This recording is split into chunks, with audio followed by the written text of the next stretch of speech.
वैभवसे संतु जगदष्टयः हे वधू तू माझी लक्ष्मी हो, माझ्या घरात प्रवेश कर. तुझ्या येण्यामुळे माझ्या धनामध्ये वृद्धी होऊ दे.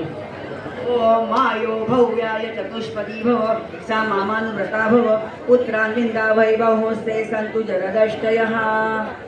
हे वधू तुझ्या येण्यामुळे माझ्या सौख्यामध्ये वृद्धी होऊ. ॐ प्रजाभ्यः पंचपदी भव सा मामानुव्रता भव पुत्रान्विन्दा वैभवसे संतु जगदष्टयः. आपल्या दोघांच्यामुळे उत्तम संतती प्राप्त हो. ॐ ऋतुभ्यः षट्पदी भव सा मामानुव्रता भव पुत्रान्विन्दा वैभवसे संतु जगदष्टयः. वसंत ऋतू जसा आनंद घेऊन येतो तसा तुझ्या आगमनाने माझ्या आयुष्यात आनंद निर्माण हो. ॐ सखा सप्तपदी भव सा मामानुव्रता भव पुत्रान्विन्दा वैभवसे संतु जगदष्टयः. मैत्रीचं आहे सप्तपदीचं 7वं पाऊल आहे. आपण दोघे आजपासून एकमेकांचे सखा आणि सखी आहोत. आपल्यात मित्रत्वाचं नातं निर्माण झालेलं आहे. आता दोघांनी समोरासमोर उभे राहा.